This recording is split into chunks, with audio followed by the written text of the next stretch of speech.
Oh, hey, how's it going? We've got Leela Tremlin and bro, buy my son PlayStation, please. Maybe. Which PlayStation? There's a lot of PlayStations. There's more. You would think there's 5 PlayStations because the PlayStation 5 is out, but they've had many variants on the PlayStation over the years. And so, yeah, so Matthias Endler is known in the Rust community to how a significant Rust great person has contributed a lot.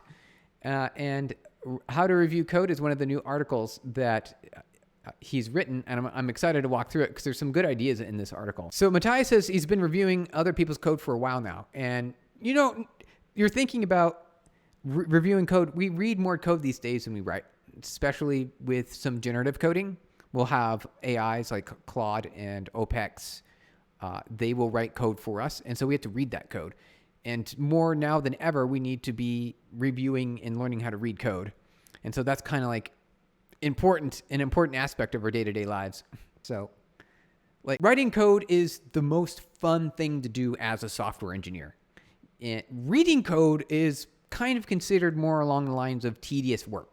Writing tests for code is considered tedious work, but writing code is a lot more fun. Now with AI and other things writing code for us, we're going to be spending a lot more time reading code. So nowadays, Matthias spends around 50 to 70% of time reading code, reviewing code, which makes sense because code is being written for us a lot. And so what does Matthias says? He learned a thing or two about how to review code effectively and focus on different things than when started. Right. That makes a lot of sense. When you, as you progress as a software engineer and you read more code and you write more code, you kind of develop certain skills. All right, so bad reviews are narrow in scope. So you can the worst possible review of code means that you didn't read the code at all, and then you gave it like a green check mark. It's like the least beneficial. The focus on syntax, style, and manner is here's a worse version of code review. If you just focus on the syntax and style, like you put a semicolon here versus a semicolon somewhere else, that is not really a great code review. You're just nitpicking at that point. It's nitpicking the minor issues instead of really the important part of code reading is maintainability and extensibility. You want to be able to make sure the code has a future because it's debt. This means code is debt to the organization. And so you have to make sure that you minimize that debt as much as possible. What does a good review look like? So a good review looks like not only the changes, but what problems the changes solve. So when you write code and you apply changes to code, you need to figure out what those changes are and what the problems are. What future issues might arise and how the change fits into the overall design of the system. So that's the best possible way that you can apply a review. And we'll walk through an example. I think there's an example lower down, which I think is really meaningful in the system. So Matthias says that he likes to look at the lines that weren't changed. That's actually important. So when you write code and you make changes to a code base, you make changes to certain lines of code, but you don't change all the code. And so there's lines that are around that tell the story, and that's important to help you understand the context. For example, often people forget to update the related section of the code base or the docs. This can lead to bugs and confusion and breaking changes. This is actually true. I've seen this a lot. Okay, so when I'm doing some code reviews, this not reading around the changed lines, you can miss a lot of things. And I've often found problems specifically by reading the code that's around the edges of the changes. And so that's a really good tip. If you were to take away any one tip from this article, it would be this right here. Read code on the edges of the changes. All right, so be thorough and look at all the call sites, like functions and things like that in new code. They have been correctly updated. Did you update them correctly? Are the tests still testing the right thing? Do you need to update the tests as well? Are there changes in the right places? These are good questions to ask. I mean, I think these are foundational questions to ask when you are reading code. Look at this. Matthias gave us a cheat sheet of questions that he asked when he's code reviewing. All right, here we go. We don't have to do anything else. We just read the cheat sheet. Okay. This is a really good set of things. How does the code fit into the rest of the system? That's a good question. If you read the code and then you answer that question, you're on the right track. What is the interaction with other parts of the code base? I guess that's very similar to the first one, kind of, I suppose, but you want to see what's how this code makes an effective change against everything else. How does it affect the overall architecture? Does it change the architecture? When you're doing code reviews, you want to see if it actually made an overall change to the system, because usually with a code base, there's a general architecture like MVC, model view controller, and there's an expected precedence that occurs. And does that change? Does the code that you're reading change any of that? Does it impact the future of any planned work? Those are great questions. All right, so there's our cheat sheet. Yeah, I guess we just go with that. So these questions, right? The questions that we're looking at here, the cheat sheet, have more to do with the system design than with the changes themselves. Don't neglect the bigger picture, because the system becomes brittle if you accept the bad changes. Yeah, that's the point, is you want to reduce code debt as much as possible. And so if you just click the green button without reading the code, there's a potential that you've introduced more debt. Code isn't written in isolation. The role of experienced developers is to reduce operational friction and reduce the risk for management of the project, right? Reducing the code debt, making it easier to manage the project. The documentation, the tests, and the data types are all equally as important as the code itself. Always keep an eye out for better abstractions. Well, kind of. I mean, what I like to do is try to find ways to reduce the code. And this, I think this is wrong. So I have to actually disagree. Maybe in a way. So better abstraction in this definition could actually be a simpler abstraction. And I completely agree with that. Code should evolve, and coming with it, simplicity. Code reduction is important. And I think that is a big part of the picture. Naming is everything. Yeah. So you spend a lot of time thinking about good names when reviewing code. Variables, like naming things in variables, is that what we're talking about? Naming things is hard, which is why it's so important to get right. Yeah, you do have to put thought into it for sure. Often it's the most important part of code review. It is in a way because the code needs to be easily readable. The idea is this code is going to be made, you need to future-proof it in a way, because guess what? In the future, it's going to be needing to be read again and modified again. So the more you can make it maintainable, the better. It's also the most subjective part. Yeah, because you can name things whatever you want, right? Tedious because it's hard to distinguish between nitpicking and important naming decisions. We're getting into the weeds here. You just have good names, keep things simple. That's my motto. Names encapsulate concepts and serve as the building blocks in your code. Bad names is a code smell. Yeah, that means that there's, something isn't right here. It hints that there's a problem running deep. They increase the cognitive overload, or over your head, with more orders of magnitude, especially, yeah. Okay, so there's an example here. Check this out. All right, so naming structure. This is simple. I like it. Player, username, score, level. Easy, right? This is data structure. He often sees code like this. All right, so we're implementing some player logic, bonus points, level up. What are we doing? Update player stats. Okay. Using temporary arbitrary names to create confusion. Player. Okay. User. Oh, here we go. Let user. So I suppose user, maybe players, redundant. Update score. Yep. Bonus points. This part seems fine. Doesn't matter. L. So if you level up if you have points, that makes sense. And then you return the new player struct. Why? What's wrong with this? Oh, yeah. This code is hard to read. What's user? What's updated score? And L2. The purpose is it's not conveyed. Yeah. Okay. That makes a lot of sense. Do we have a good example? Okay. Here we go. User is actually username. Perfect. So we can see that we've trimmed and lowercased it. Score, player score. Level, and then level up. Through shadowing, this is a Rust thing. Not all languages support this, but you can sort of override the definition of a variable by redefining it. So you could shadow variables in this way. But yeah, these are better names. Username, score, and level, and compare that to user and updated score and L. Don't be afraid to say no.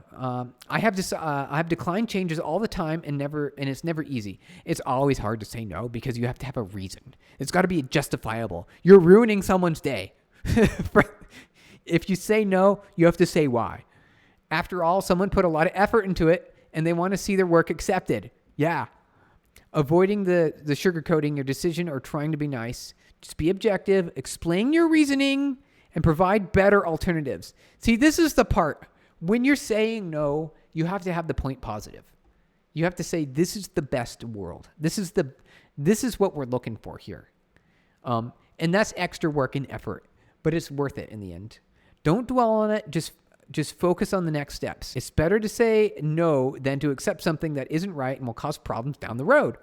In the future, will get even harder to deny any change once you've set a precedent. Well, okay.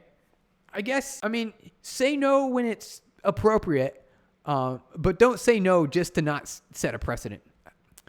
All right, that's the purpose of reviews. There is no guarantee that the code will be accepted. In open source, many people will contribute code that doesn't meet the standards of the repository. There needs to be someone who says no, and this is a very unpopular job. It is. Ask any open source maintainer. However, great projects need gatekeepers because the alternative is subpar code and eventually unmaintainable projects. Yeah, so it's good to say no, only when needed. At times, people will say, let's just merge this and fix it later. Yeah, I've done that before. Don't worry, we'll fix it later. It's not a big deal right now. I think that's a slippery slope. Yeah, it is. It can lead to tech debt. It does. You've just accepted tech debt right there. Because let's merge it and fix it later. That's tech debt. It's additional work later on. It's hard to stand your ground, but it's important to do so. If you see something that isn't right, speak up. When it gets hard, remember that you're not rejecting the person. You're rejecting their code. You're rejecting the thing that they poured their heart and soul into. You're making their life difficult and yours as well. And so that's why this is hard. Remember that people appreciate their effort and that you want them to improve. It's true. You do want them to improve. Even though you'll develop an intuition for what to focus on in your reviews, you should still back it up with facts. See, that's just the hard part of the review. Is when you find something wrong, you need to find the facts and you need to find the good parts that you need to say, this is how it's better. If you find yourself saying no to the same thing over and over again, consider writing a style guide. It's like, hey, we keep seeing this pattern. We don't want to introduce this pattern into our code base, so you need a style guide. Set guidelines for your team. Be gracious, but decisive. It's just code. Code review is communication. Code reviews aren't just about code. They're the people. They're about the people. The people matter too. Building a good relationship with your coworkers is important. Matthias makes it a point to do the first couple of reviews together in pair programming if possible. Yeah. Okay, so I much rather do code reviews over Zoom. It's a lot more fun. You get to build a rapport with your team, and you also get to talk back and forth rather than just writing. Just writing in some example, because it's cool, it's unpersonable when you're just writing code comments back to them. This way you can learn from each other's communication style, build trust, and get to know each other over what works well and the different ways. You should repeat that process later if you notice a communication breakdown or a misunderstanding. I say just make it a habit. Don't make it don't make it on demand. Just make it a regular habit. All right, there's this next segment here that Matthias takes us into about multiple iterations of reviews. Can I take a quick look at this PR? Can you just take a quick look at this PR? I want to merge it today. There often is an expectation that code reviews are a one-time thing. That's not how it works. Instead, code reviews are an iterative process. Multiple iterations should be expected to get the code right.